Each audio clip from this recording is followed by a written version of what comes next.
This is Never Close the Inquiry with Nick Hagan.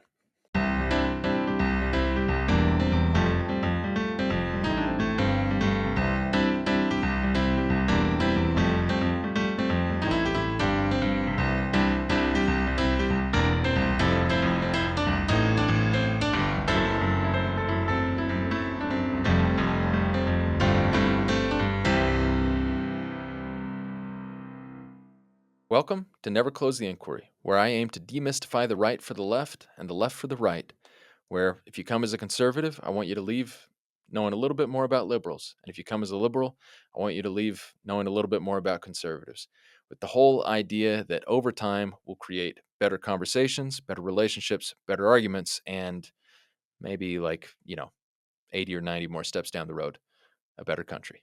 All right. Welcome to episode 2 of the Neophytes. Wow, episode 2 already. Episode 2 already. Wow. Yes, this is big. So today we're going to talk a little bit about what the Trump administration is doing on immigration, and really we're mostly going to talk about shipping people off to prison in El Salvador. Right. Standard procedure. Yes, as we have been doing for years. Now, before we get started, we do want to take a moment to thank our non-sponsors.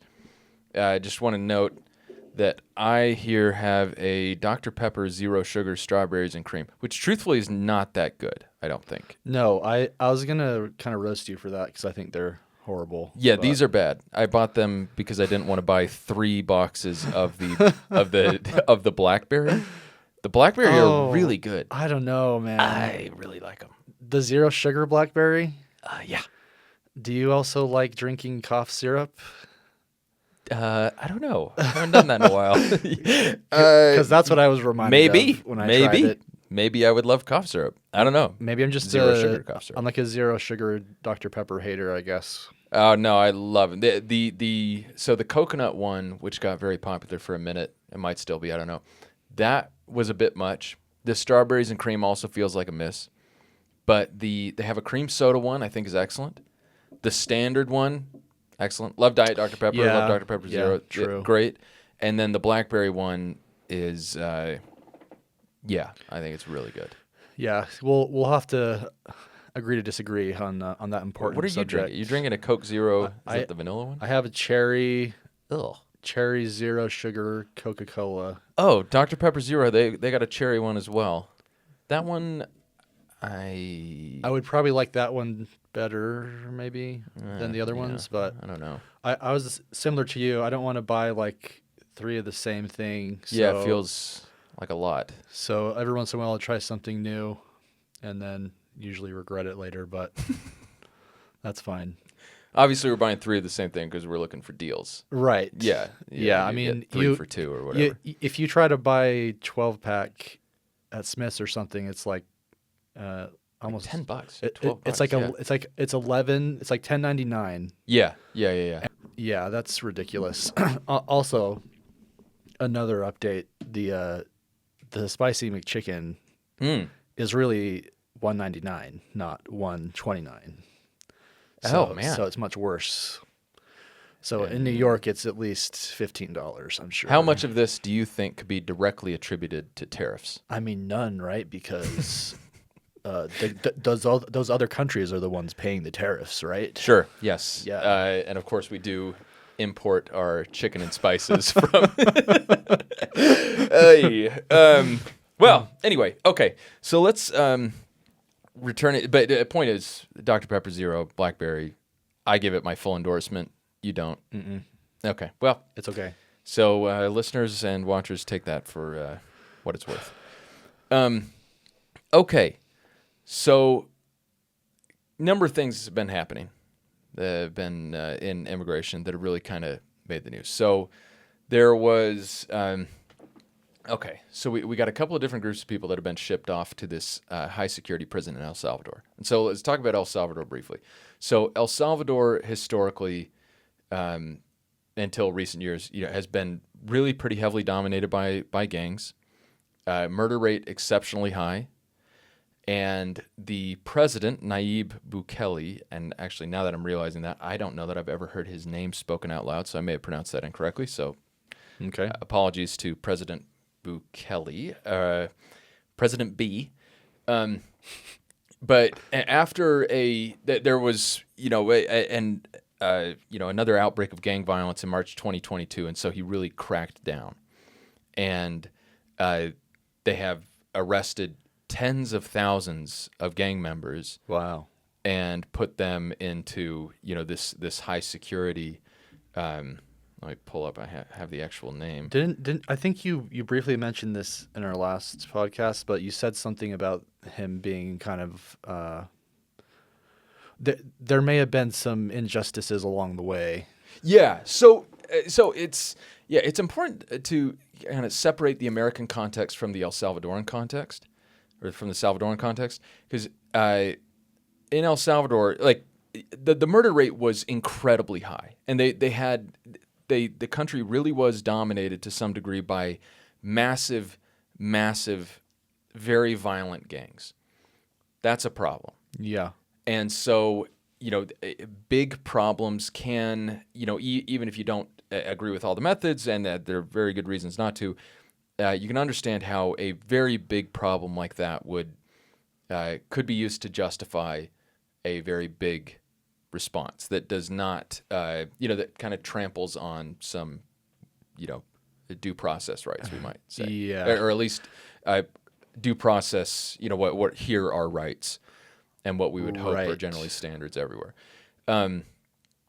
Because, in El Salvador, where you have something of a dictator who is arresting a bunch of people and shuttling them away to this terrorism confinement center, as is in English, a maximum security prison. The conditions there are intentionally really bad, and him doing that and using that as without really making totally sure that everyone going in there was in fact a violent gang member. Mm-hmm. Doing that, has a deterrent effect. You have a lot of other gang members that have gone into hiding or left the country. However you look at it, the murder rate has dropped precipitously. Nice. And so the current situation in El Salvador is probably preferable to what it was before. Okay. And when I say probably, I'm saying probably, solely for the sake of not saying absolutely. I've never been to El Salvador. I don't know. Uh-huh. But if I, as a potential tourist here, this country has one of, if not the highest murder rates in the world, and then now they don't. I think that is better. That's a positive for... That seems positive. So wasn't... Didn't the Philippines have a similar situation like this a while back, where basically the president was like, if they're criminals, you can do with them as you will, basically, and there was like vigilante justice and all that kind of stuff? Was that? Yeah, so I don't know nearly as much about that. That was Duterte. Again, I'm not... Jeez. Pronouncing all these names. Let's call him Bob Smith. Like that one I can do. No, so Rodrigo Duterte, or Duterte something, according to Wikipedia, also known as Digong or Rody. I'll call him Rody. So he was the president of the Philippines from 2016 to 2022. And yeah, I do think there were some similar efforts made to crack down on violent crime. Things about like executing various criminals, gangsters and stuff. So like, but this El Salvador is not like Wild West. Everyone go find criminals. I don't know. To the best of my knowledge, not that I'm aware of. Okay. I don't want to say 100% that's absolutely not the case, but I don't think that's the case. Because I've seen a lot of videos of criminals in other countries, especially in South America, where they're caught and then basically everyone that's on the street like goes and beats them up. It's literally street justice over there sometimes. And I could see that being kind of a norm where you can't count on police and you don't have a trustworthy justice system. See, you could see how that could happen naturally. I don't know whether that's happening in El Salvador. I think we should start a conspiracy theory Okay. and say that it probably is. And if you go to El Salvador, you will be beaten. Okay. Um, Understood. unless you bring Bitcoin, because Bitcoin is legal tender. They've gone in Oh. hot on Bitcoin. Okay. Oh, true. So, anyway, Yeah. point is, we've been sending people to this terrorism confinement center. Okay, and there are a few different groups of people that we've been sending. So there are the purported members of the Venezuelan gang Tren de Aragua, which we did mention last time because I pronounced it incorrectly, and I'm proud to say that since that time, I have not looked up the pronunciation. Excellent. Ignorance is the best policy. After all. Yeah. I'm an American and I don't have to. Mm-hmm. But okay, so yeah, Tren de Aragua. There were 238 purported Tren de Aragua members that were sent there. Some of them were in the air when a federal judge, Judge Boasberg, man, jeez. Man, this pronunciations, all these Yeah, things. you're gonna have to study up on these pronunciations. Yeah, now that I say it out loud, it's like I'm really not sure how he says his name.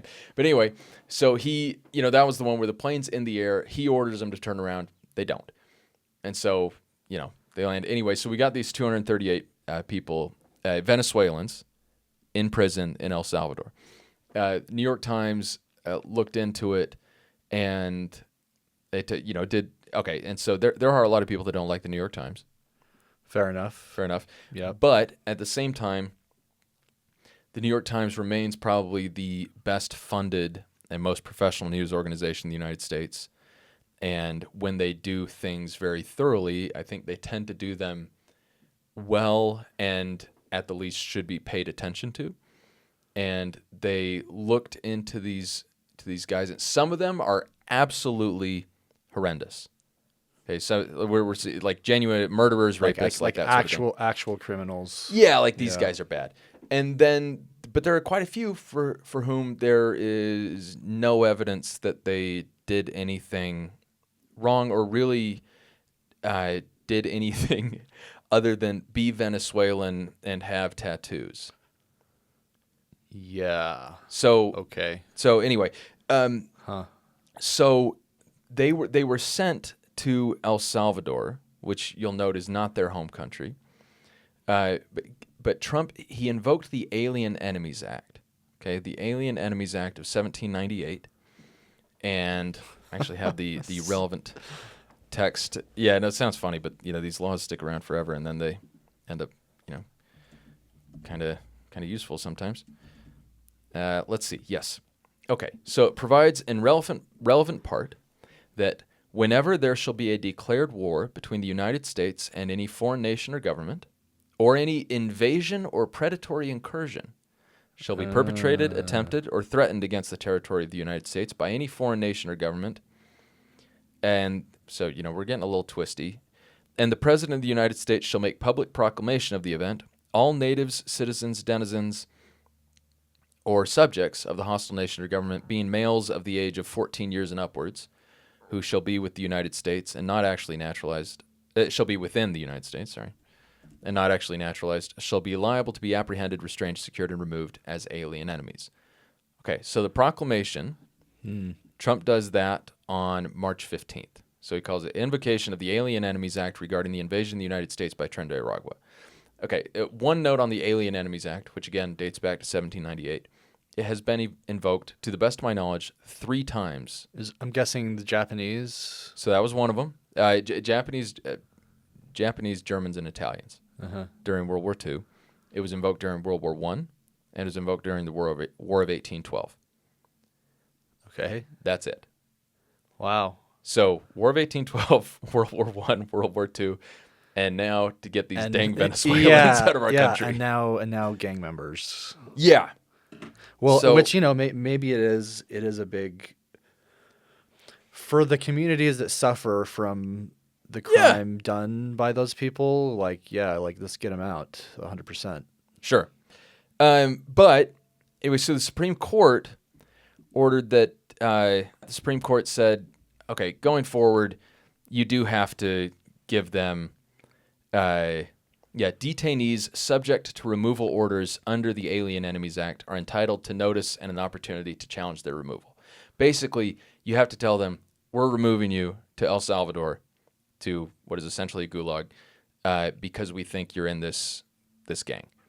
And so they have to be told that, and then they need an opportunity to say, I'm actually not in the gang. That's a good policy. I think that's good. And that's kind of limited, but but even if feels like a reasonable ask. If they're let's say it's a gang member that's being asked this question. Yeah. And they don't have citizenship. Sure. So are they at that point, if they say, no, I'm not, do they have, like, what kind of rights do they have at that point? Like, do they get a lawyer? You could, or does someone just say, nah, I think you're lying, and then send them anyways? But, but if they get someone that just looks Venezuelan and has a tattoo, mm-hmm. and they have like a green card or something, or maybe they're even a full-on citizen, like they would get. I'm guessing like it's not just they ask, are you this, and then they give an answer, and then they just do whatever they want anyways. That's what I'm hoping is not happening. Is they go through the motions basically. Right. No, like when we say notice and an opportunity to be heard, they get to be heard in court. Like okay. Yeah. So that's not just like the soldier or the ICE guy deporting them. So like, are you a gangster or what? No. Oh, okay. All right. Well, you're coming anyways. Like, yeah. No, I don't. Okay, no, okay. It's not. No. Because that's what I was imagining when I heard that. It was like, okay, well, they don't have to do anything. Right. No, they would. I just don't understand that, as a non-lawyer, I don't really pay even attention. As a lawyer, like there's a lot of it that I have to at least look up. Even if I I hear like habeas corpus and I think Latin. I know what it is, but basically kind of petition that generally with habeas, essentially what you're doing is you're saying that you're being unlawfully detained, and you're saying that in court, and then the judge can say, okay, they can't detain you, Okay. or sure, they can send you to El Salvador. Yeah. So I don't really understand exactly. So has there been a legit one yet? Like legit where what? Like someone says I'm not a gangster, and then had they gone to court? Like, has that happened yet? So as far as I'm aware, no, that has not happened yet. We're still in this process where the Trump administration has sent a bunch of people that are now in El Salvador, and now we're fighting about it. And so that there are two groups that so there's the Venezuelans, and then there's this other one, an El Salvadoran named Kilmar Armando Abrego Garcia. Those names I'm actually more confident. Yeah, because they're probably in baseball. Yeah. Garcia. Yes. Excellent. Yeah. So so that you got to look at it. These people are being removed from the United States under different orders. Okay. So, or different laws. So the Venezuelans, that's Alien Enemies Act. So the proclamation just, it's like these Tren de Aragua guys, they have invaded our country, and so we're going to get rid of them. Like, okay. That's that. Mm-hmm. Okay. So there was a declaration submitted by Robert Cherna. Gosh dang it. Who is an acting field office director of enforcement and removal operations for ICE. Okay. And so on March 15th, President Trump issues the proclamation about the Venezuelans. Okay. Also on March 15th, two planes carrying people, carrying the Venezuelans, leave for El Salvador, and then another one carrying, he says aliens, illegal immigrants, with Title 8 removal orders departed the U.S. for El Salvador. So Title 8 is the part of the, basically what they're referring to is the part of the Immigration Nationality Act that allows you to deport people. So, Okay. these are people where they've gone to an immigration judge, and the judge has said you can be deported. Okay, so Abrego Garcia should not have been sent to El Salvador because he's been in the United States he's currently in El Salvador. He came to the United States in 2011. In 2019, in a Home Depot parking lot, this is in Prince George's County, Maryland, so it's right by D.C. Mm-hmm. He is arrested in the parking lot of a Home Depot with 3 other guys. They're searching for work as day laborers. So police did not, do anything like they weren't charged with a crime or anything like that. But because he was an undocumented immigrant, handed them over to ICE for removal proceedings. Okay, In 2019. 2019. Okay. So during the course of his proceedings, he was in ICE custody. Okay, and he was denied bond. He could not be released, during that hearing, Right. during the proceedings, because there was some evidence based on a confidential informant's claim that he was a member of MS-13. He was kept in custody, and then so the immigration judge determined that because of that he posed a danger to the community and it could be a flight risk. Abrego Garcia appealed, and the Board of Immigration Appeals upheld the bond decision as not clearly wrong.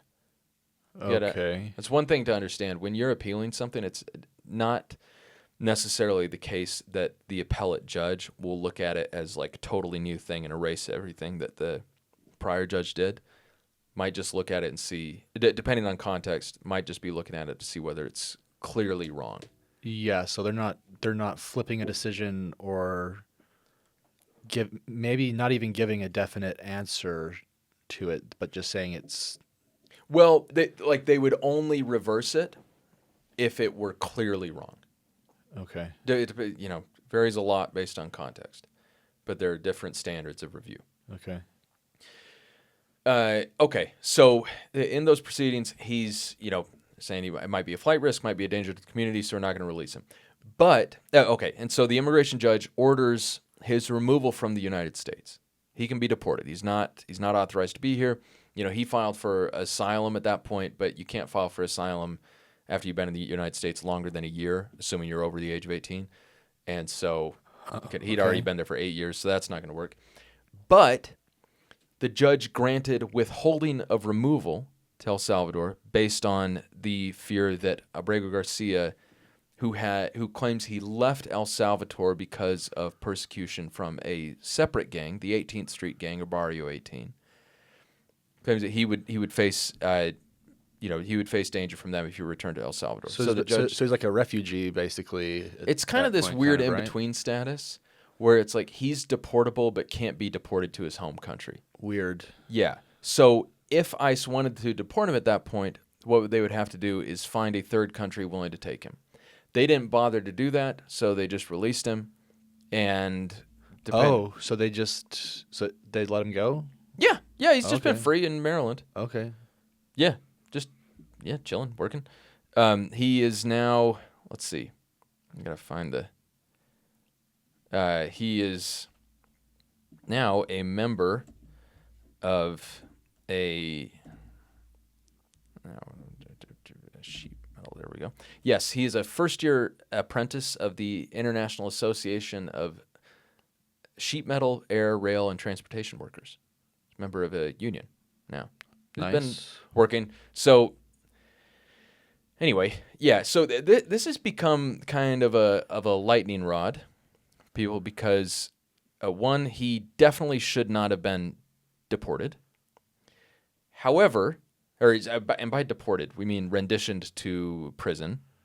Renditioned? Rendered? I don't know. Yeah, sent to prison. Well, I just I don't know. I just never heard that.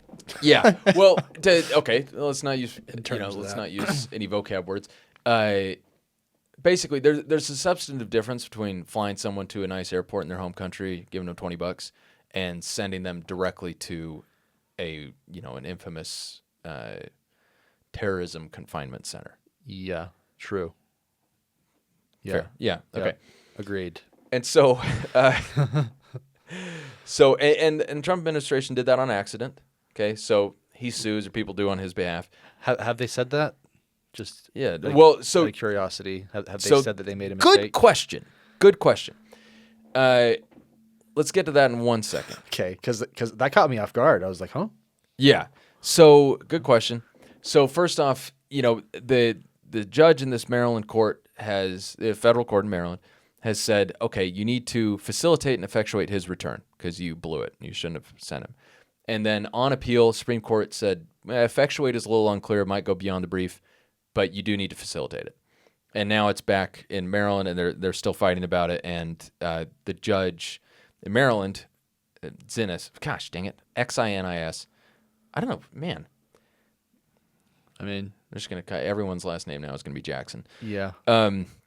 But yeah. Anyway, so basically they're going to go through this process to determine whether or not the government has actually been complying with their order to facilitate the return of Abrego Garcia to the United States. They haven't been, but anyway, so the government is now claiming. So Stephen Miller, Trump's Homeland Security advisor, is a big-time immigration restrictionist guy. That's probably the nicest way to frame Miller. Okay. So he claimed on Fox News that this was not a mistake. Abrego Garcia was not mistakenly sent to El Salvador. This was the right person sent to the right place, and he blamed the Justice Department lawyer who was arguing in court in Maryland, Erez Reoveni, again, might be saying that wrong, for seeding the idea that the rendition was an error. And so this is a quote. A DOJ lawyer who has since been relieved of duty, a saboteur, a Democrat, put into a filing incorrectly that this was a mistaken removal.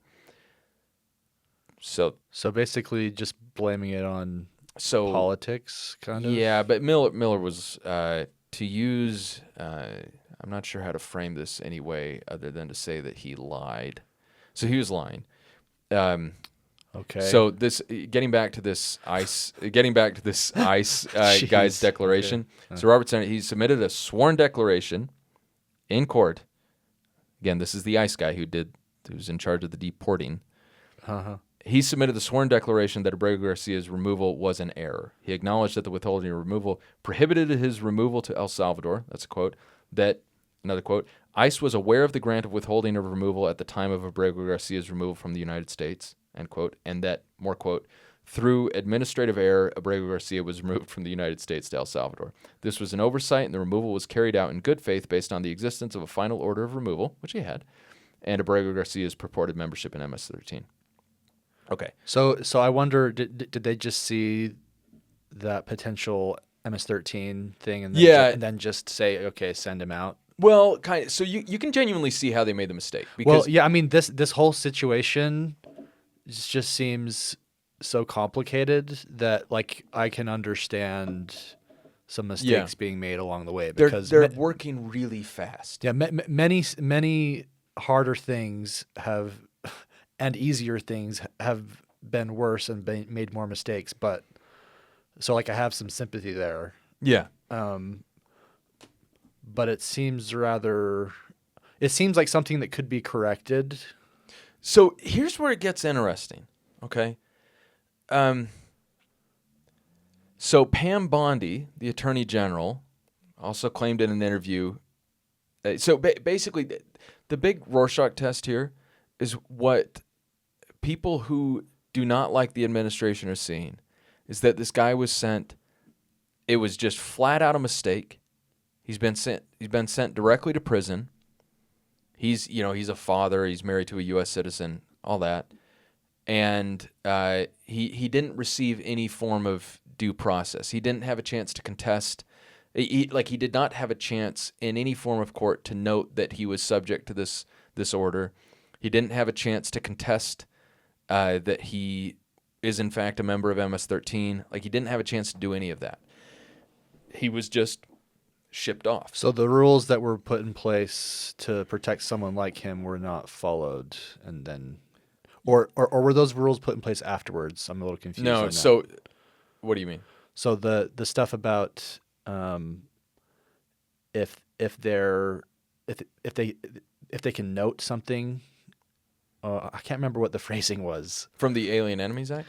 Yeah. So different. Oh, different oh, rules. that's right. Yeah. So So he, he's so not he, he Venezuelan. doesn't get that. He doesn't get that. Okay. He's El Salvadoran. Man. So Okay. it all gets kind of confusing. Let's find the actual language. I have it. Yeah, here we go. So he was protected from removal by Title 8, so 8 USC Section 1231b3, as we all well know, which provides that the Attorney General may not remove an alien to a country if the Attorney General decides that the alien's life or freedom would be threatened in that country because of the alien's race, religion, nationality, membership in a particular social group, or political opinion. Okay, so he was, the immigration judge had concluded, and the immigration judge, that they are housed in the Department of Justice, which is headed by the Attorney General. So when they're speaking with that authority, that applies here, even though they just say Attorney General, determined that if he was taken back to El Salvador, he could be harmed by Barrio 18. So Pam Bondi, the current Attorney General, she claimed in an interview with Jesse Waters on Fox News that Abrego Garcia came to this country and committed gang acts. He was caught, and two judges, an immigration judge and an appellate judge, ruled that he was an MS-13 member. But for an extra step in paperwork, he would go right back to El Salvador, which is his home country. President Bukele doesn't want to give him back, and we don't want him back. So some of that is right. Some of that is maybe too right. Maybe shouldn't have admitted it publicly. And some of that is maybe not right. So the part that might be right, but for an extra step in paperwork, he would go right back to El Salvador. So that might actually be right. Because this order for withholding of removal, it was based on the idea that he was under active threat from Barrio 18, or would more likely not to be harmed by Barrio 18 if he returned home. Well, since that happened, since that order was issued in March 2019, Bukele arrested over 10,000 Barrio 18 members, and a bunch of the other guys went into hiding. Are they in the same prison? So that's another as the gang members that he's supposed to be. Yeah. So there's that. Oh, jeez. I don't know. Maybe the guys in prison have really calmed down. I don't know. Yeah, maybe they don't probably not hurt their own inmates or anything like that. I'm sure there's no violence or anything like that. Prisons aren't violent places, are they?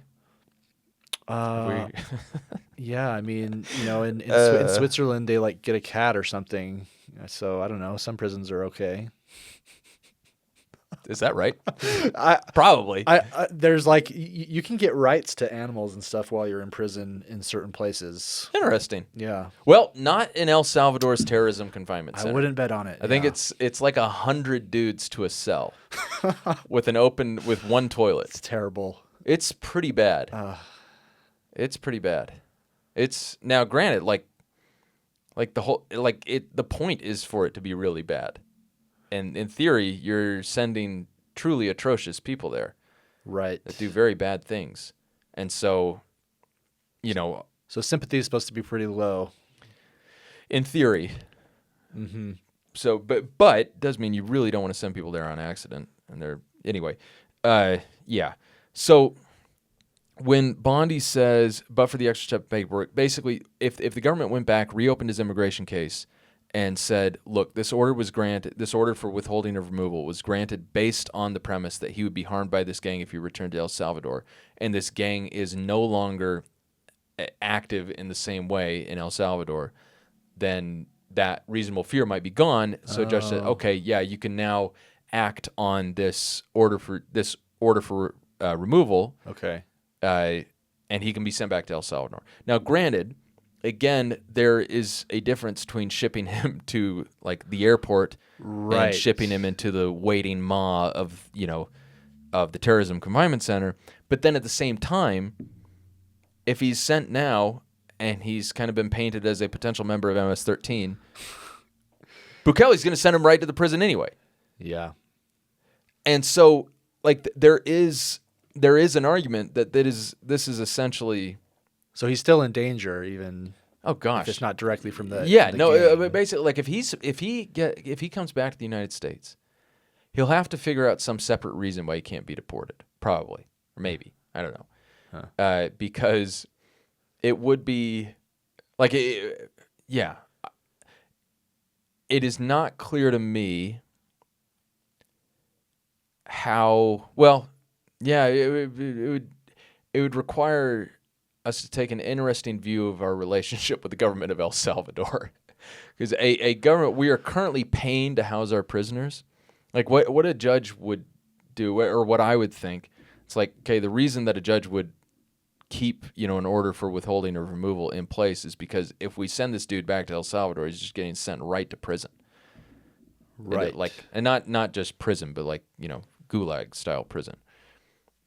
And so, Well, so here's my question. mhm, So I'm going to say this in an uneducated way on purpose. excellent. So, like, why does it matter? What part of what? So let's say that this person did get sent there Mm-hmm. illegally, Mm-hmm. and he's a good dude and everything. Mm-hmm. So why does it matter if this one guy, out of all the people that they've sent, that was some big complicated, some people could interpret the first part of what you were saying, going through that process as being this really complicated mess, and they can see how it could not work sometimes, and that every once in a while you're going to have something like this. So if that's the case, why does it really matter, and why is there so much focus put on this one person? And because that's where I could see people that are more pro-Trump Mm-hmm. being like, okay, well, this guy's just the scapegoat for people to hate on Trump again. Mm-hmm. And yeah, even if they think it was illegal and wrong, they can still believe that it's just one person, and the majority of the people that are leaving is going to be good for the country. And so, yeah, it sucks that this one guy is going to have a horrible life and maybe be dead. But if America's better because of it, then they don't really care that much. Yeah, that's a good question. And I think I essentially, that's actually, I think, kind of the point.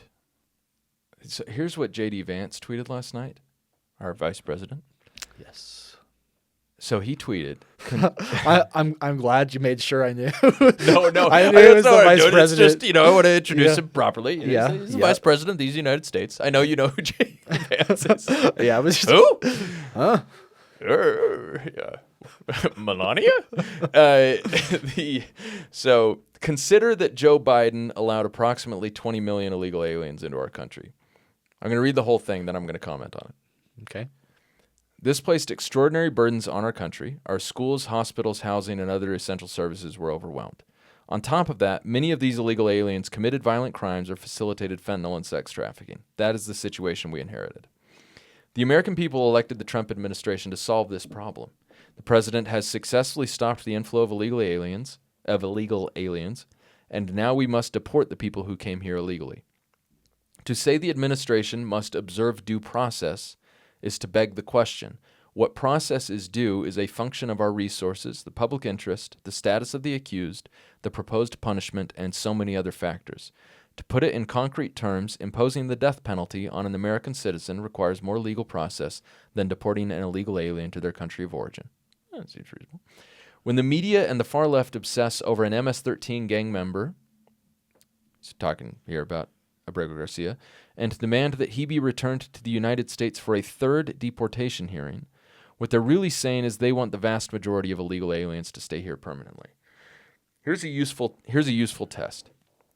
Ask the people weeping over the lack of due process what precisely they propose for dealing with Biden's millions and millions of illegals. And with reasonable resource and administrative judge constraints, does their solution allow us to deport at least a few million people per year?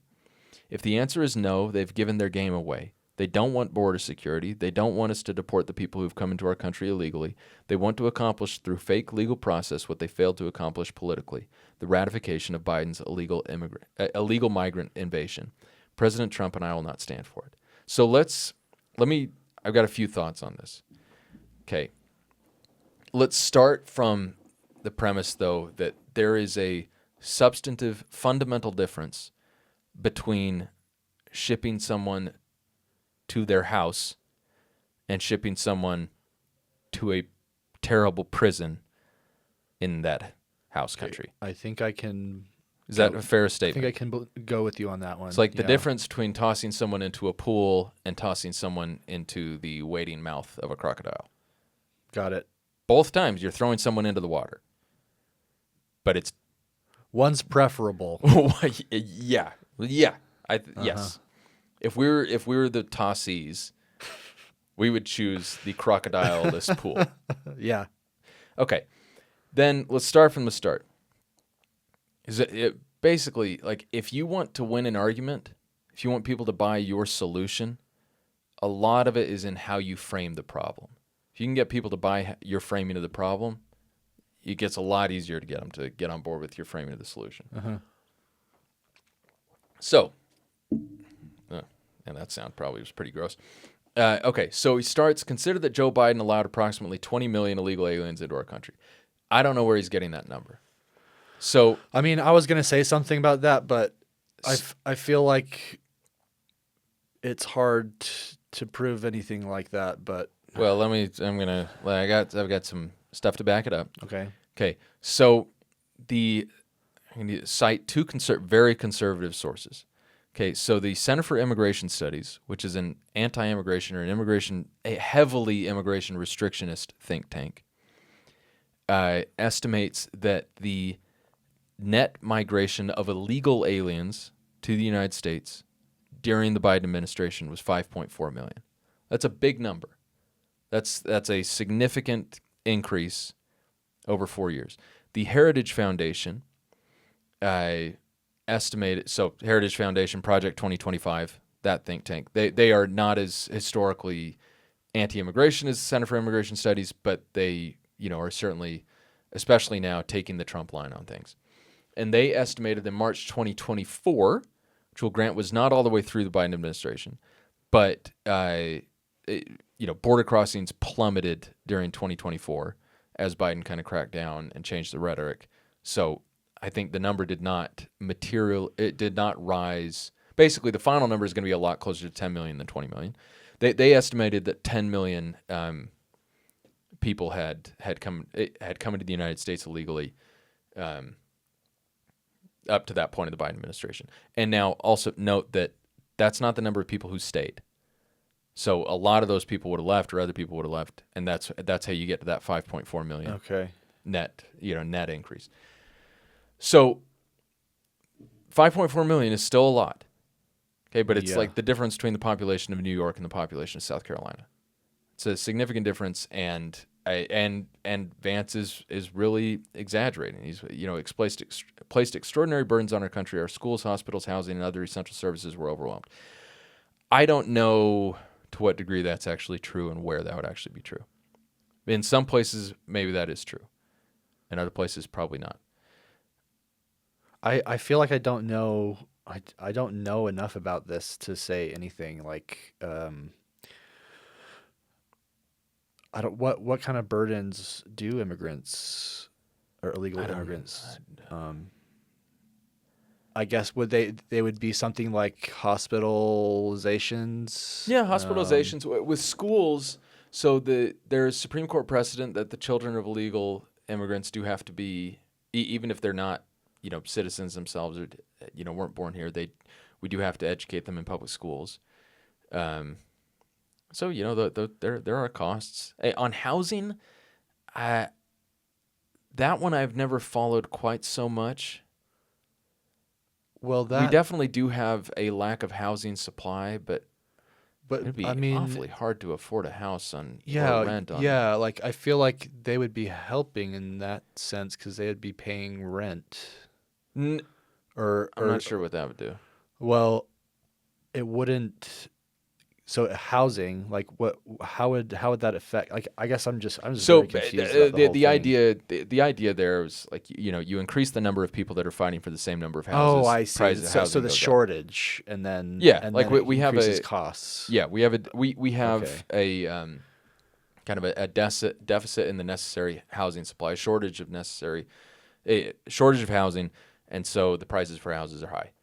Um, but like of all the groups of people that are driving that price higher, I think illegal immigrants would be maybe the smallest part of that. Yeah, I would actually love to learn more about the negatives that illegal immigrants bring, because I've never seen them as being a negative thing. There's actually kind of a lot of evidence that it's a massive economic positive.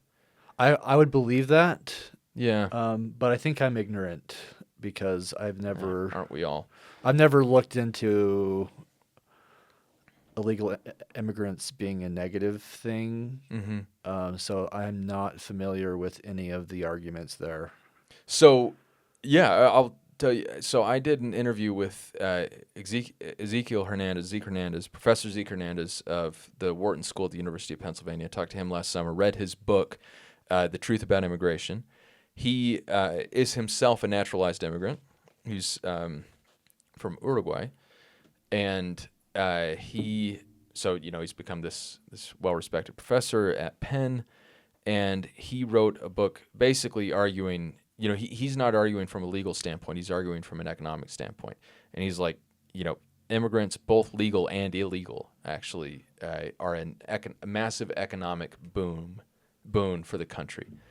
And and that means like people coming in that don't have any education and are not working, are working low skilled jobs, like they still, you know, uh, they still, especially over the long haul, really provide a lot of benefits to the country. And the way he calculates the numbers, and there are different ways to do this. And if you read, Center for Immigration Studies and the Foundation for American Immigration Reform, FAIR, I'm not sure what. Anyway, you go to these anti-immigration think tanks, they calculate the numbers a little differently, which is unsurprising. Mm-hmm. But the way he calculates them, even illegal immigrants they are a net like monetary, financial, economic positive to the country over the course of a couple of generations. Yeah, I mean, I can believe that. I just feel like I need someone that really doesn't like immigrants to explain their position to me. Yeah. And this isn't even I don't feel like I'm taking a side here. I Mm-hmm. just like I've known illegal immigrants, and maybe Mm-hmm. that taints, in quotations, my The key is to my not know opinion. anyone you want to Yeah, the subjugate. key is to be as far separated from reality as possible Right. when making decisions that affect millions of people. Yes. Um, Agreed. but yeah, I've never seen a negative side to it personally, but I've never seen the bottom line. I don't know what the other side is. So a couple of quick arguments, and we'll get back to Vance in a second. But a couple of quick arguments would be, if you let in enough people, basically you want to find some happy number where you have enough people that you are not stifling innovation and your country is growing. You have all these good things happening, and then you are not so quickly changing the culture of places, because there will be some change to Right. local Yeah, culture. definitely. Like no question, there will be some changes, but you want to have it happen slowly enough that people don't react too poorly, and that's like this is where you get The into. the frog in the boiling water. I don't know if that's the way I'd put it.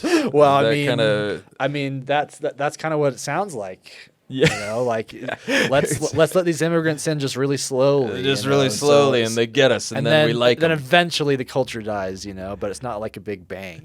Yeah, well, I think it would go both ways though, because you say if you have there's some happy number in the middle where they properly integrate or assimilate or whatever. But it's easier for them to be influenced by the American culture that we, our sweet American culture with our Right. balding eagles and so forth. But for whatever reason, basically, whenever the level of immigration gets, I don't want to say too high. There's a number. There's a point at which people just get mad and don't want immigrants anymore. And during the Biden administration, we reached the all-time peak in the foreign-born population.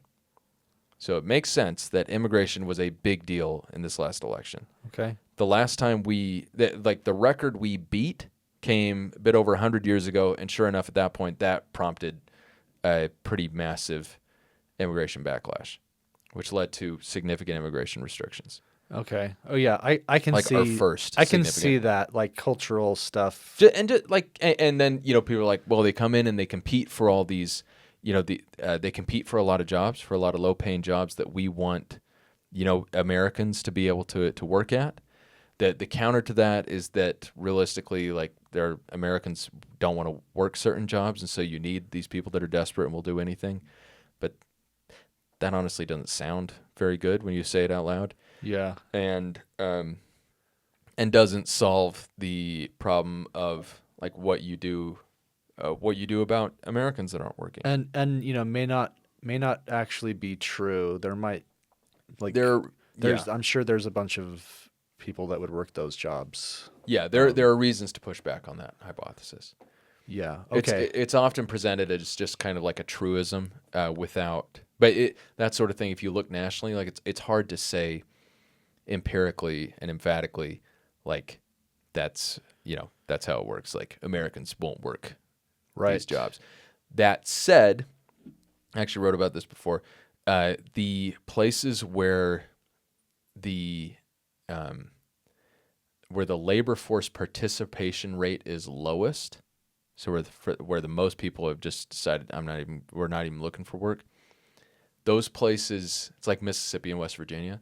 Those places also have very low rates of immigration. So places that do have a lot of immigrants tend to have high labor force participation rates. Utah is one of those states, and high, and low unemployment rates. I wonder if the correlation's more with just economics in general. Like if you're doing poorly, there's just less jobs, and then there's less immigrants to take those jobs. I think it's kind of like, it's more like with it has to do more with the strength of local economy. So if you look at states that have strong economies, Utah's one of them. Actually, one of the Dakotas, I forget which one, but like they've actually got a pretty good economy. It might have been North Dakota. But think about it, like if you're coming to this country, legally or illegally, like one of your primary goals, yes, you want to be by people that are like you, but you want to go where you can get a job. Yeah, that makes sense. They're not like, I'm going to West Virginia because the coal industry is very strong right now. I'm sure some cross the border and don't have the ability or a plan to go anywhere else, so they stay like in Texas or something. But but I imagine if you had a plan and you were trying to set up your life somewhere, you'd probably do some research and figure out. Sure. Well, and then also Texas has a huge economy. Right. Like you land in Texas and then you're like, okay, this is awesome. You got a huge, like we're kind of assuming that a lot of these people are coming in from Central and South America. So you're coming in, it's like you got a gajillion people who are probably from your country or have recent ancestry from your country and speak Spanish. Yeah. You have a bunch of great jobs or passable jobs available. Entire communities that speak your language and are literally you think about from the same country. here in Utah, here in Salt Lake, it's like you go to the west side of Salt Lake and all of a sudden, like, you've got areas that are majority Spanish speaking. They're great. Our high school, East High, now I believe has more Latino students than white students, and has for some time. And even when we were there, white students were a plurality, but not a majority. Right. I remember it being pretty split. Yeah. Which I liked. By the way, that that it wasn't just a bunch of white people. Right. Yeah. Because that's Yeah. extremely boring for many reasons. It certainly, yeah. There people have varying opinions on that, but Yeah, I yeah, happen to yeah. agree with you. I guess I have that opinion. Yeah. Yeah. Let's see. You liberal. Okay. Dirty liberal. Gross. Yeah. Anyway, so there are a lot of reasons to push back on anti-immigration sentiment, but then at the same time, it is something you have to deal with, and it exists. Well, thank you for bringing that up because now I feel better that we have talked about that because there is just a little bit of concern for me because I do remember seeing things like in Michigan, in Dearborn, large Muslim population, and so many of the white residents there were super upset about all of the laws being passed because there's a majority of Muslims there. Yeah. And so the people that aren't Muslims feel like they're being encroached upon, and like that their rights are being taken away for various things. So that and I do remember hearing lots of things about when countries in Europe would take. I think when the Syria stuff was going on, lots of problems there. So that is something to think about. It is, and so to expand on that point, to pretend that all immigrants are coming from the exact same backgrounds and will integrate into American society at the exact same rate and with the exact same, impact on their communities and societies, I think like that's not what is happening. And I think it is reasonable to assume, like for example, if you have, say, a fairly white Northern European heritage neighborhood, someone from England or Norway or France is probably going to, or a group of people from England or Norway or France are probably going to fit into that neighborhood more seamlessly than a group of people from Libya. Yeah. That is, that's just how it is. Kind of makes sense. Because people are different. The cultures are going to be closer with the one than they are with the other. And this kind of mirrors some stuff that you see in American history, because there was a period, for a while, the U.S. really wasn't limiting immigration at all. And then when they started to limit immigration, first there was some stuff with the Chinese people. It was kind of awkward because trying to get Chinese workers to work on the railroad, right. but then didn't actually love the Chinese people. So complicated. But then you saw like a lot of the genuine anti-immigration sentiment came from opposition to Jewish immigration, Italian immigration, and other like Eastern European immigration. And, these are people that are different from the Anglo-Saxons and whatnot. Dangerous. Dangerous. Yeah, exactly. And so, and then funnily enough, like, Italians did have an incredible stretch of organized crime. But nonetheless, not the point.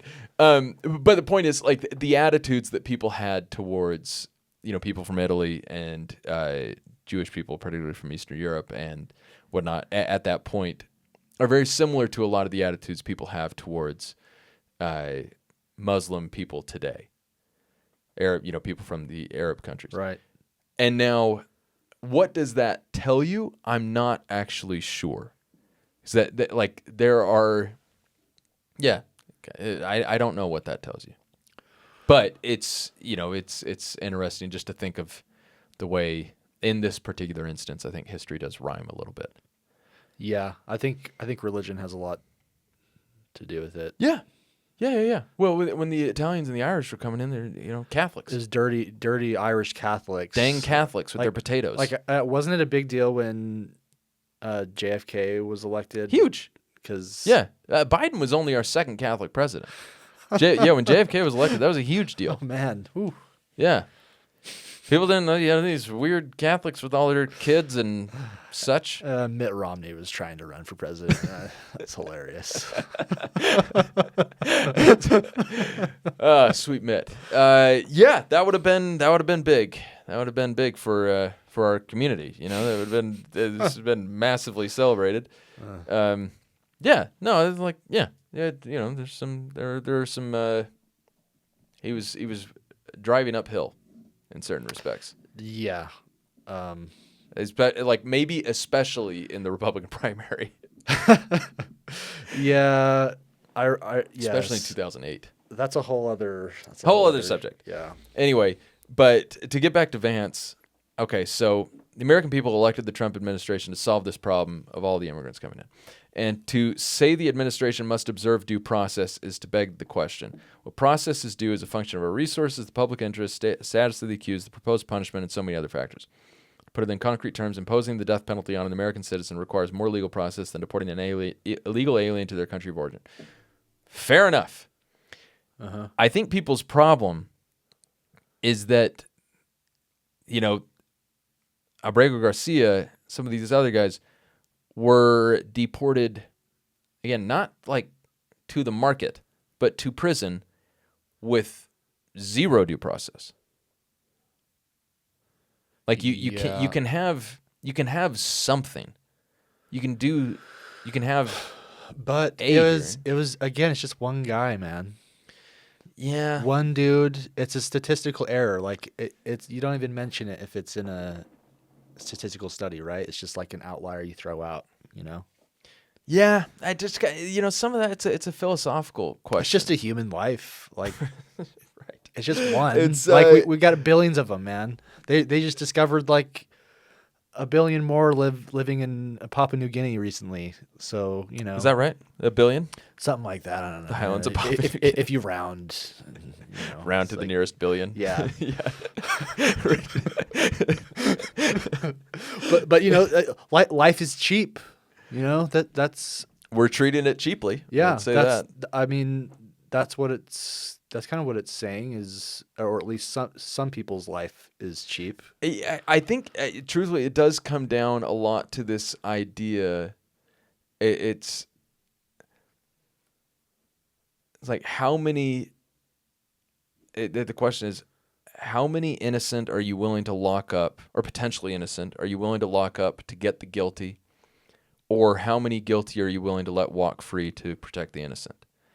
And the fundamental, so this is where we get into, there's two interesting questions here, or two interesting points. Because, in American history, the way the American justice system is set up, the way we're positioned is to protect the innocent.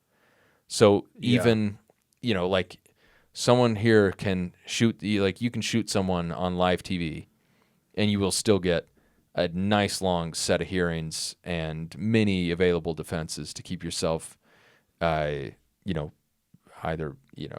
we care to about avoid justice. the death penalty or whatever. Well, depends on how you define justice.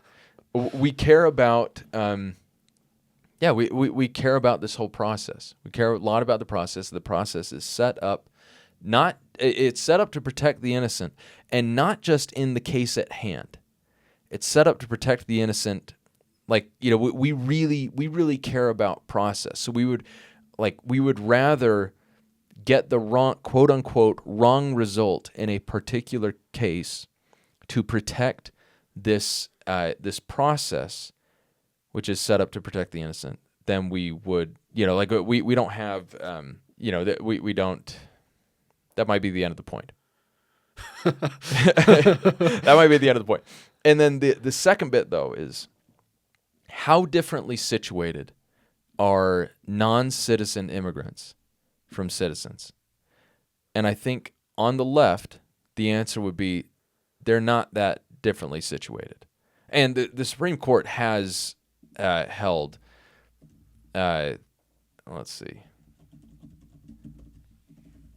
Basically, if you're in the United States, you are entitled to due process under the Constitution. I do remember learning about that at some point in school. And so I think that there are a lot of people on the right, at least currently, who do not do not view that the same way.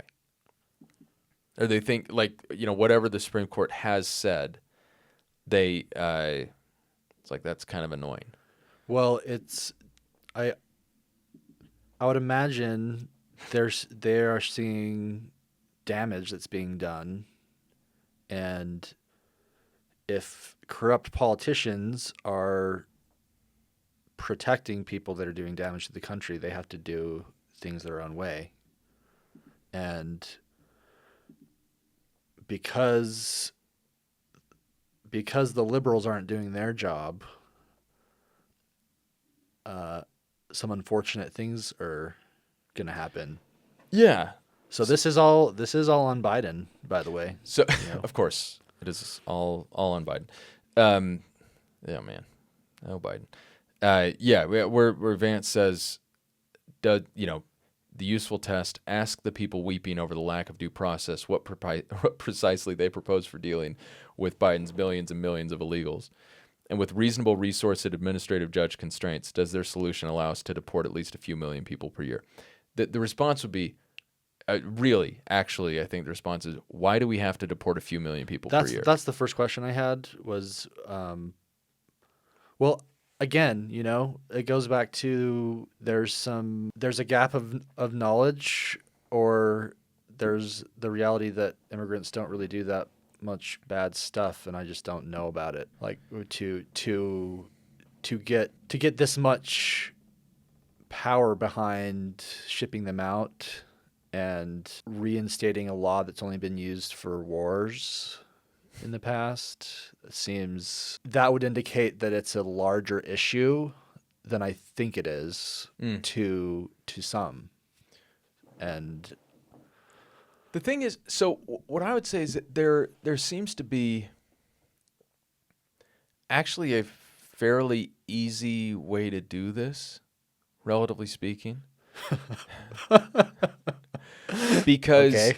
So let's stipulate, for the sake of argument, that there are 15 million illegal immigrants living in the United States. 5.4 million of them, we'll take Center for Immigration Studies, we'll take their numbers. 5.4 million of them came here recently, which means that 10 million of them didn't, and some of them have been here a really long time. Some percentage of these immigrants are criminals. They do bad things. And there are two ways of dealing with criminals.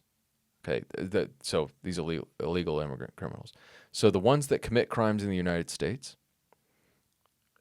we can prosecute them here and put them in one of our prisons, or we can deport them. And apparently we can deport them to prison. But it seems like it should be possible to round up a bunch of people you think are bad and put them in a detention center. Okay, that starts the process. Then they will, file a habeas petition. Okay, and they'll be able to challenge their detention. And then you have a hearing and you talk about that. And if the judge agrees with you, you can keep detaining them or you can deport them.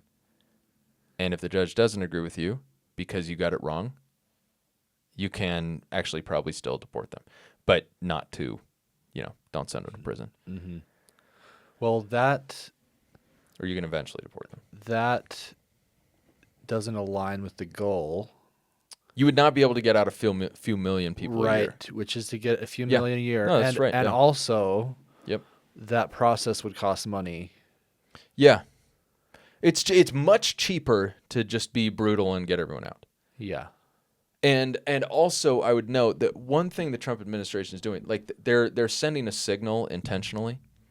They're signaling to people like we are willing to move quickly. We are willing to be pretty arbitrary and capricious. We are willing to we're like if a court says we have to give you some due process, sure, fine. But we're kind of fine doing it without. So who do you think the message is, like, what is that? What purpose does that message serve, and who is it going to? Yeah, so it serves for people that are not in the United States right now but want to come. It tells them don't come. Mm-hmm. And for people that are in the United States right now, it tells them you might want to get out before we find you. And I think it's probably fairly effective. Spooky. Yeah. So there are some, even if you ignore just like, maybe that not being the nicest thing in the world, but, certainly know a lot of people for whom that message is like, that's great. Keep going. You're nailing it. There are some downsides to that approach. I don't know if I have the exact numbers, but yeah. So basically, we're getting fewer tourists. I'm shocked. So, yeah, they're actually plummeting. I'm sure some people would be shocked by that, but I'm not. And I haven't heard that yet, but that makes perfect sense to me. Yeah, let's see. Federal government's National Travel and Tourism Office released preliminary figures Tuesday. This is from this week, or it's from last week, showing visits to the U.S. from overseas fell 11.6% in March compared to the same month last year. Okay, 11.6%. That's not too bad. Except that that's actually really bad. Okay. So the tourism industry in the United States, that's air travel from Mexico dropped 23%, and it's gonna presumably it'll Keep going. It'll go down. Yeah, travel forecasting company Tourism Economics, which as recently as December anticipated the U.S. would have nearly 9% more international arrivals this year, revised its annual outlook last week to predict a 9.4% decline. Oh, so, jeez. So the problem with that is tourism. The tourism industry in the United States generated like $2.36 trillion in 2022 is the last one I looked at. And 2022, keep in mind, numbers are still down. That's still post-COVID. From COVID. Yeah, so trillions of Jeez. dollars. And at that point supported 9.5 million jobs. So you would assume that, the more that international tourism drops, the more that those numbers drop and the more of those jobs that disappear. So that's not great. Well, Hagen, we can't choose everything. Something has to fall here, right? So is it going to be tourism? Is it going to be or illegal immigrants murdering people on the street? So you've got to decide.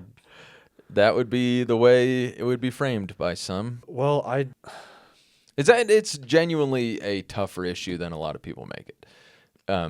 At least, depends on which part of it you're talking about. I do think it's complicated, and I do find myself agreeing with some of the things J.D. Vance said. I don't agree with the framing of it, but that obviously is just how things are done on both sides. Yeah. But there are concerns. It's just what I can really understand is that there would be some people that would say, "Who cares about this one guy?" Or even if it's 10 or 20. Yeah. I can see why that is horrible, and I can also see why that could be a widely accepted thing by a large number of people because if they believe it benefits them, then okay, and it's not happening to me or anyone I know or anyone I care about, so I have no context for this, so who cares?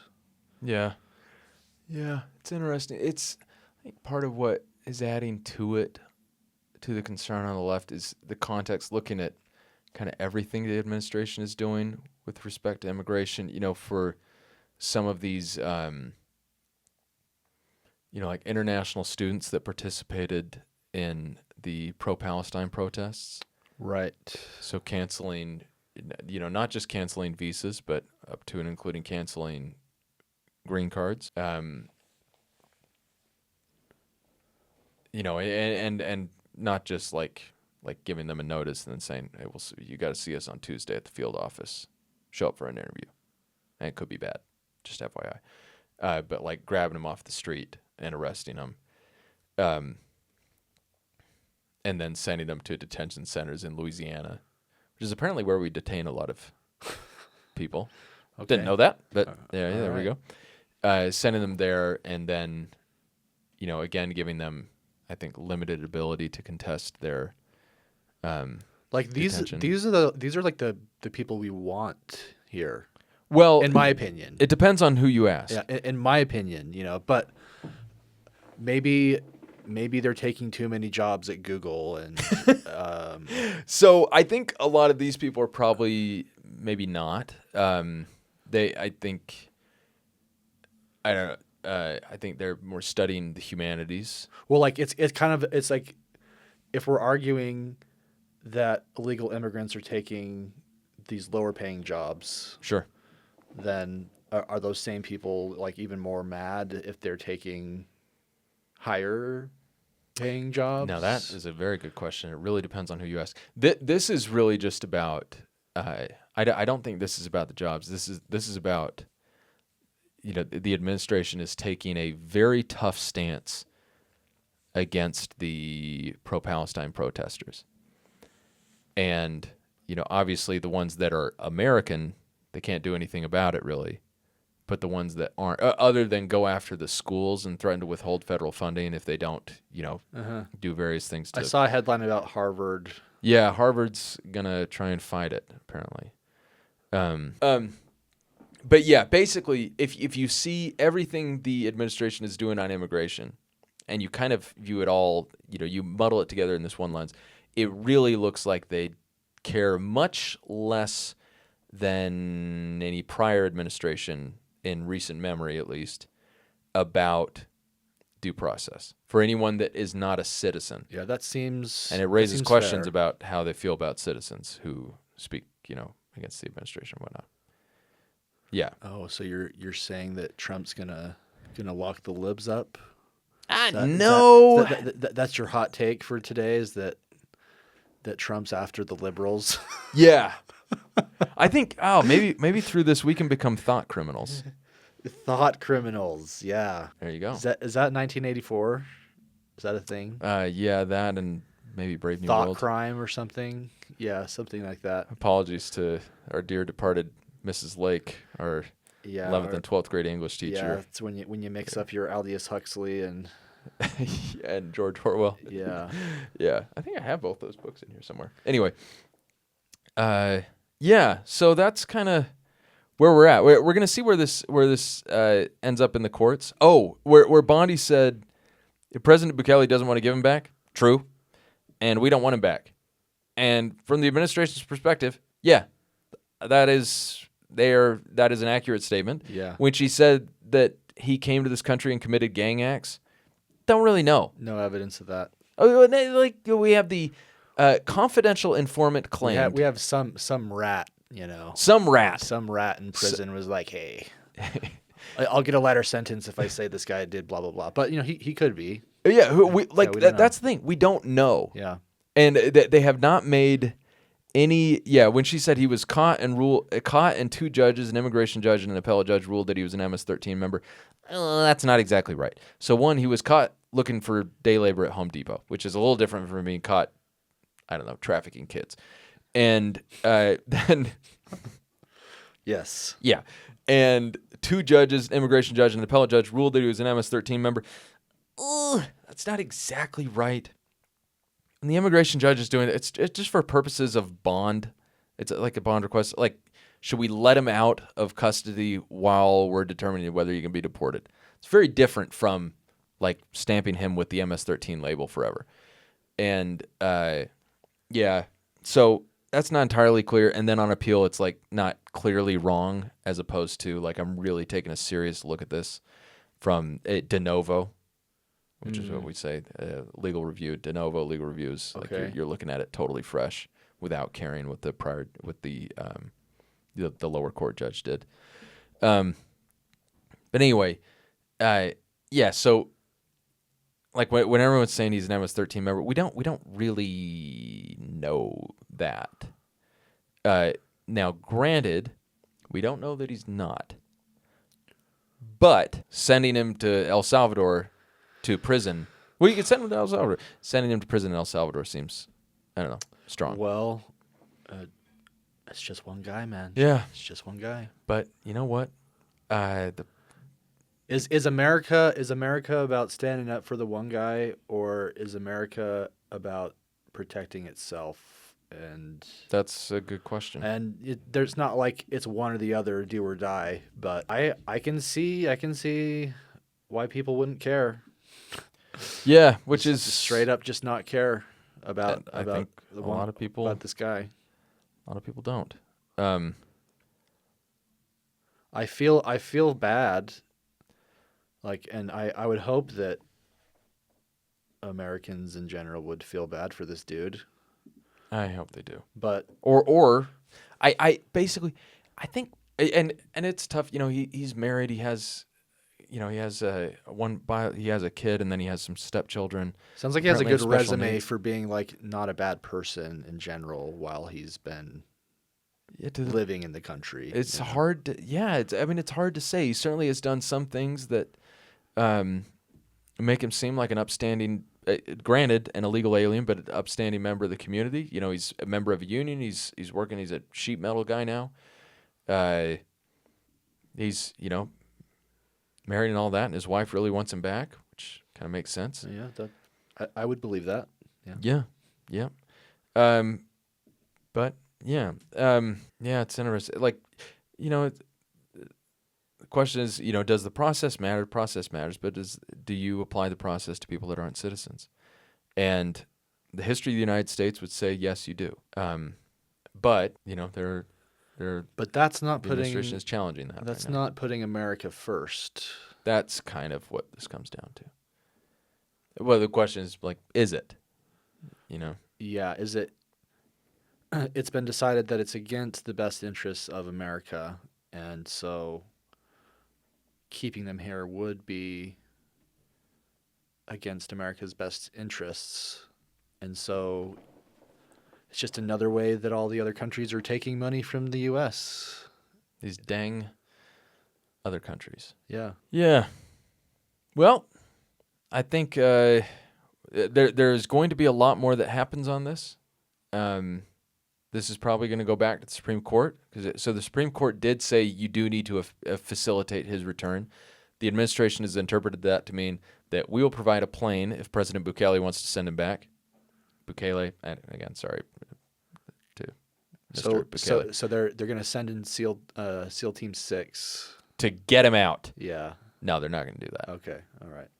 Yeah, no, they're not. They're not gonna do that. They said we'll provide a plane if President Bukele wants to send him back. President Bukele was like, I'm not sending him back. Really? Yeah. What did he say? Nah. He Okay.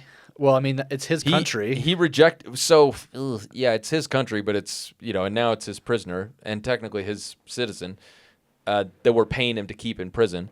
But he rejected out of hand the idea that he would return Abrego Garcia to the United States, saying, the question is preposterous. How can I smuggle a terrorist to the United States? I don't have the power to return him to the United States. So he obviously does have the power to return him to the United States. Yeah. Apparently, we actually tried to ship some women down there, and he said no, and then I think there might have been one other guy too. So like he's actually returned people already. So he clearly can return him. And then we clearly could get him to return him by saying we're not going to pay you. Well, no international aid, whatever. So yeah, I mean, Trump could do two birds with one stone here. Mm-hmm. He just has to say that he's going to increase tariffs on El Salvador until the prisoner is released, and then we get that sweet revenue. And it'll continue until he's released. Yeah. Point is, we actually have a ton of leverage. El Salvador is not a wealthy country. And also, like, what Democrats could be saying, Democrats could be out there saying that there's one senator that was going to go down and visit Maryland's, I think it was Maryland's senator. Yeah, Chris Van Hollen. He's going down. Interesting. He just met with the vice president of El Salvador fighting for the return of Abrego Garcia. Interesting. Democrats doing something? Yeah. That's weird.